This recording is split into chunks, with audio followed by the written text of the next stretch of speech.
Hello everybody, my name is Kara, and today I'm here with sort of a review of The Mythic Dream, which is a collection of short stories edited by Dominik, Parisien, and Navah Wolfe.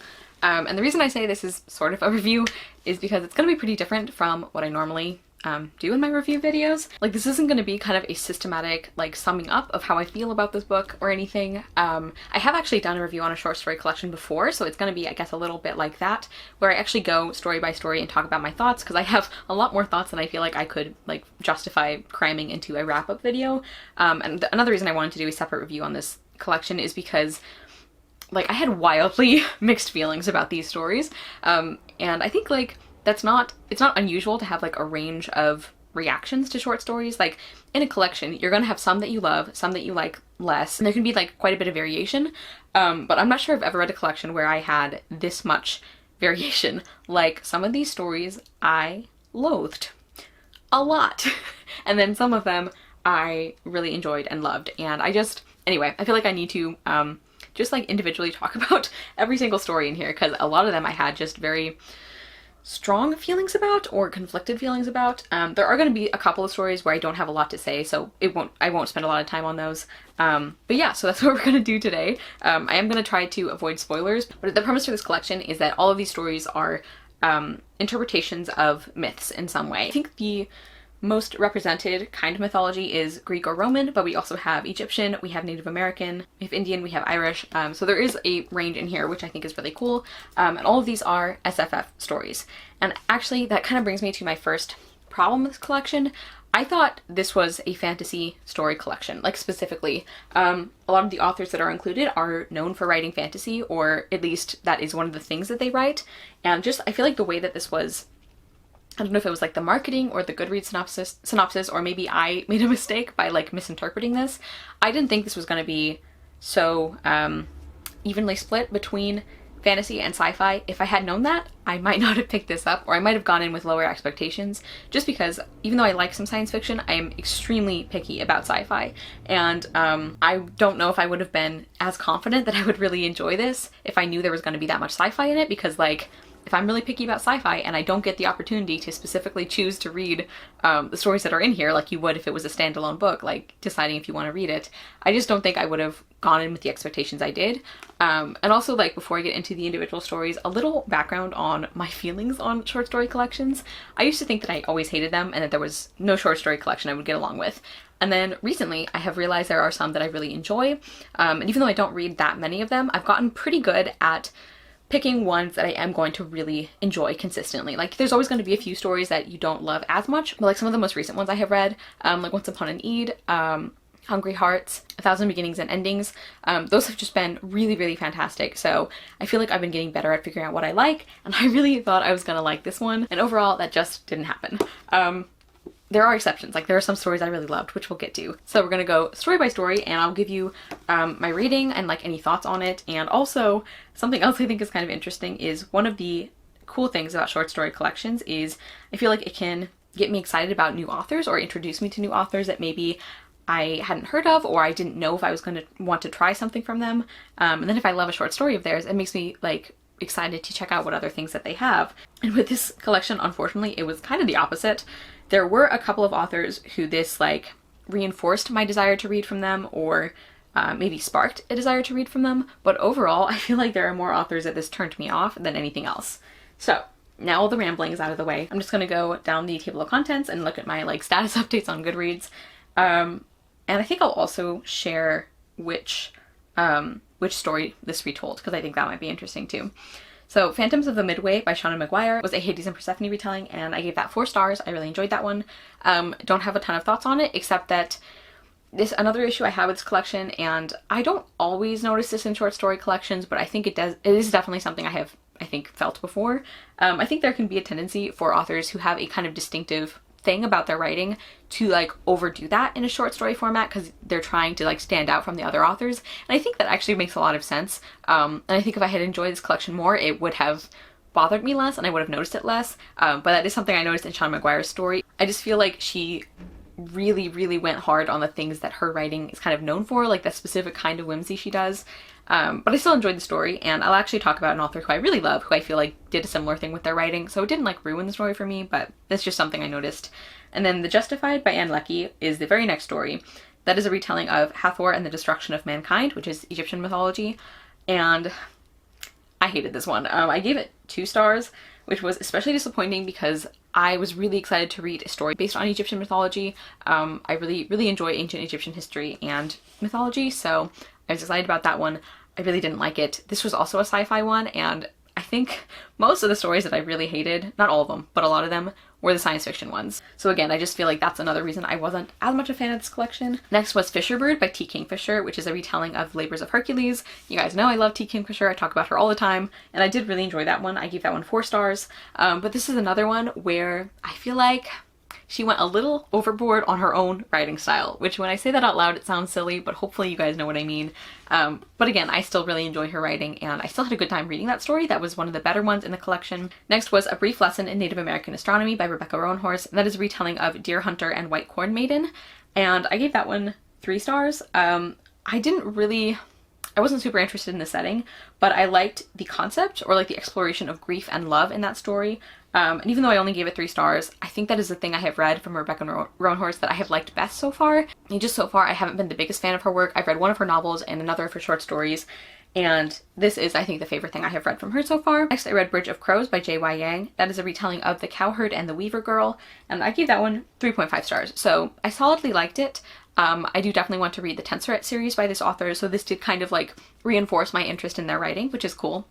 Next we have another least favorite, that is Labutu Takes Command of the Flagship Heaven Dwells Within by Arkady Martin, and that is a retelling of Inanna Takes Command of Heaven / Inanna and Enki. So 2 different stories from, I think, Sumerian mythology.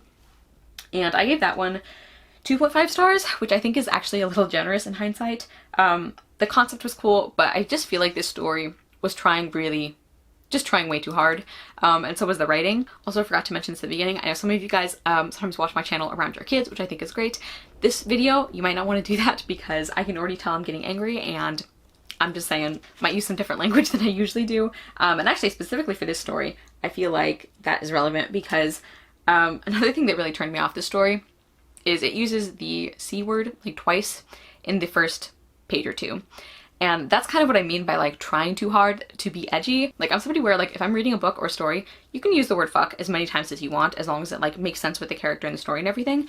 I don't care. But if you're dropping the C word multiple times in the first part of the story, it turns me off. Like I have a lot of problems with that word anyway, and I know this is completely personal preference, but I just feel like, especially in this story, the way it was done was like, look at me, I'm being so edgy and dramatic and cool. Like cussing in books does not automatically turn me off or bother me or anything like that. But that word specifically is one of the ones where I have a hard time thinking of a reason that's good enough to use that word, and to have that used twice in the first couple of pages, it put me off, especially in the context it was used, because it was this like group of, it was basically like locker room talk, and I just really did not like that. That's not something that's going to bother everyone necessarily. And I do think there are authors who could have done it in a way that did not come off as like offensive or unnecessary, but the way it happened here definitely was to me. And I had actually been interested in a memoir called Empire by Arkady Martin, and after reading this story, I kind of don't want to read it anymore. Not just because of the language issue, but just because the whole story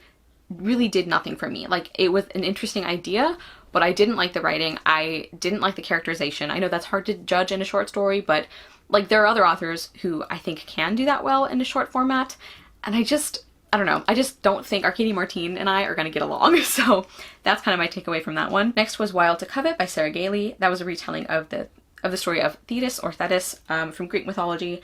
I gave that one 3.25 stars because I never used 2.25, but I ended up using that in a couple of these stories because I just like felt like it was necessary. I'm actually surprised I didn't like this one more considering some of the thematic material, but yeah, I just did not really care. I think I see what the author was going for, but I don't necessarily think they accomplished it. And so yeah, Sarah Gailey, I didn't like actively want to read anything of this author's, but after this, not really interested in their work, I guess, at least right now. Next story was Cuidado, que Viene el Coco by Carlos Hernandez, and that is a retelling of El Coco. I also gave that one 3.25 stars, and this one, I've actually seen a lot of people really enjoy this one, and I think if I reread it, knowing what the story is about and knowing what's coming, I think I would like this one a lot more. So, you know what, I'm gonna say discount my rating for that one. I think that one did a lot of really interesting things, and I could see myself trying other things from Carlos Hernandez. Next, we have my absolute least favorite story in the entire collection, and that was He Fell Howling by Stephen Graham Jones. I gave that 1 star. I would give it 0 stars if I could. This was absolutely fucking disgusting. It was one of the grossest things that I have read recently, and it wasn't even for a purpose. Like, it didn't feel like it was done for a reason that meant something. This is a retelling of Lycaon, and I hated this so much. It was, like I said, it was disgusting. Also, if you like dogs or like animals at all, don't read this one unless you want to just read about puppies getting murdered and eaten. And it's also like this weird, another weird thing about the story is it kind of feels like cannibalism and bestiality at the same time, because the main character is somebody who gets turned into a dog or a wolf or something. So then he's like a person, he reads like a human, but he's eating other creatures that look like him and having sex with animals, but like he doesn't feel like an animal even though he's in an animal's body. So it feels like you're reading a human man raping and abusing women that happen to be dogs, or like dogs that are female. It's just like the grossest thing.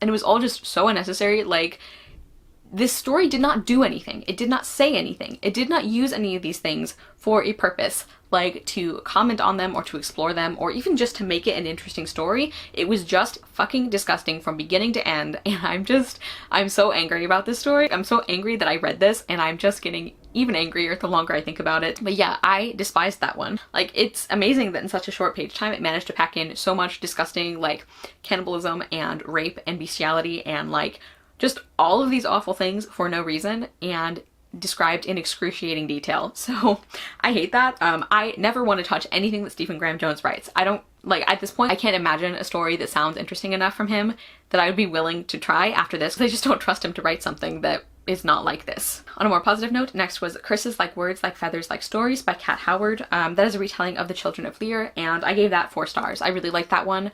I definitely would be interested in reading some things by Kat Howard. I really liked the incorporation of folklore and the way she interpreted certain aspects of the story, and the writing was really lovely.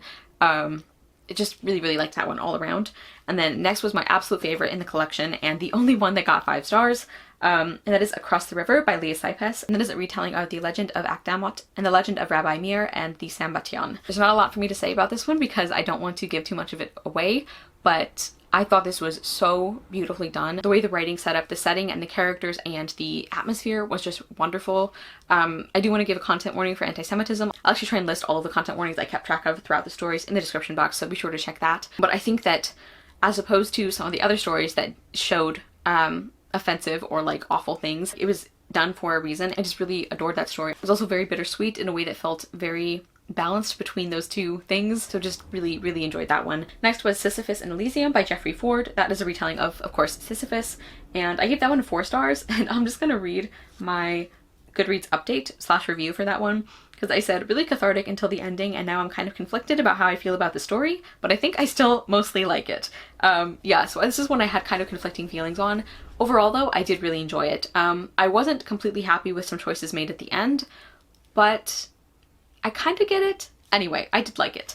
Next was Kalina by Indra Promit Das, and that is a retelling of the story of Kali, and that one I gave 3.75 stars, although it might be a little lower in hindsight. This is another one where I thought some of the concept of the story was interesting, but the execution did not always work for me, but I do think it said a lot of really thoughtful things about online gaming and colorism and sexism, and especially the way those things operate in online spaces. So I do think that one was really good. Next was Livestream by Alyssa Wong. That is a retelling of Artemis and Ecteon, and that one I gave 4.5 stars. That was another one of my favorites in the collection. I just think this was really, really fantastic. Such a powerful indictment of certain aspects of online culture and the way that women, or especially women of color, have to exist in the online world. And put up with things that nobody should have to put up with. I just think that was a really powerful and effective story. And the way it took the Artemis and Actaeon story, which is a story based on non-consent, and the way it turned that into this really powerful story of a woman taking back ownership of her body and of her choices was just, I think, really, really stellar. In hindsight, this one I might bump up to a 5 stars because I just think it was really well done. Next was Close Enough for Jazz by John Chu. That was a retelling of Idun and Her Golden Apples. And that one I gave 3.5 stars to. I liked it. This is another one where I think the ideas made me bump up my rating a little bit because the story itself I found somewhat forgettable. But some of the ideas were kind of interesting, I guess.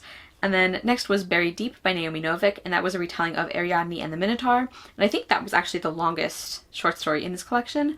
I really liked that one. I gave it 4 stars. I think it was a really clever take on the story of the Minotaur, and I mean, I expected to like this one because I tend to really enjoy Naomi Novik's writing, and especially when she does retellings of things. So yeah, I did really like that one. And then next was The Things Eric Eats Before He Eats Himself by Carmen Machado, and that is a retelling of Erixychthon. I'm not sure if that's how you say his name, from Greek mythology. And in full disclosure, I did not read this story, so I will not be rating this one. I skipped it because based on the premise and the story it's retelling and the little bit of it I scanned when I was reading it, it's something I did not feel up to reading at this point, and I did not want to put myself through that. For content warnings, I noted this on Goodreads and that I can't confirm this since I didn't read it, but based on premise and source material, I believe this could be triggering to people who struggle with eating disorders or who have in the past, or who just have any kind of adjacent, I think, struggles that they're going through with food or body image or anything like that. Like I said, I did not read this one, so I can't officially say that, but based on what I scanned and what I know of the original story or like the premise of this one, I really would not recommend this story. If you have any kind of history or current experience with those things, I have heard really good things about Carmen Machado, but I just don't think this story was for me. And the last story was Florilegia, or Some Lies About Flowers by Amal El Motar, and that is a retelling of Blodeuwedd, and that one I gave 3.5 stars too. Once again, I liked the concept, and I really, really liked the way that the main character's identity was explored. I just find those stories really compelling when it's a character who is created for a purpose or for a person, like in an artificial way, and then they have to struggle with how much of themselves is really themselves and how much is based on other people. I find that a really compelling and interesting exploration and story. Actually, some of my favorite characters have been along those lines, like Hava from The Golem and the Jinni by Helene Becker. I adore her, and she's kind of another example of that archetype or exploration. So I did really like that aspect of the story. I really like some of the different directions that the author took the story in. And unfortunately, this is kind of another one where I don't know if I'm going to try this author again, even though I liked the story overall. And I liked her writing all right, but I think like she has this very like flowery and over descriptive style, which is something I can be very picky with and also kind of inconsistent with, because Anne Marie McLemore is one of my favorite authors in the entire world, and their writing is extremely flowery and descriptive. But for whatever reason, sometimes it works for me in some authors' cases and sometimes it doesn't. And unfortunately, I think Amal Multar is one where I'm not sure it would work for me. Like, I was able to get through this one because it was such a short story, but even though her most recent and well-known work is something about This Is How You Lose the Time War, which I've heard wonderful things about and I've been thinking about picking up. I just don't think I would get along with her writing in a longer format story, even though that is a pretty short novella. So those were all of my individual ratings and thoughts on these stories. I like how I said it was going to be really like a short review, and I don't think it's going to be short at all now. But this is also a weird case because I'm not saying I don't recommend this collection. I personally was extremely disappointed in it, and I think that was partly because of the impressions I had about it being more fantasy heavy, and it was really pretty evenly split between fantasy and sci-fi, and I just really didn't like a lot of the sci-fi ones. Although that's not always the case, because I did mention that contemporary kind of technology focused one that was Alyssa Wong's. That's not sci-fi because it was set in the modern day, but that one was definitely more like technology focused, and I did really enjoy that one. But overall, I just was really disappointed in this collection. There were a handful of stories that I really loved and I could see myself coming back to, but there are some stories that I really didn't like or outright hated, and I'm also kind of conflicted now because it's like, I kind of want to get rid of this book so I don't have to look at it anymore because it makes me so mad and disappointed and sad, but there are a few stories in here that I really love. So now I don't really know what to do. But I wouldn't say like I don't recommend this to people, because short stories are so individual.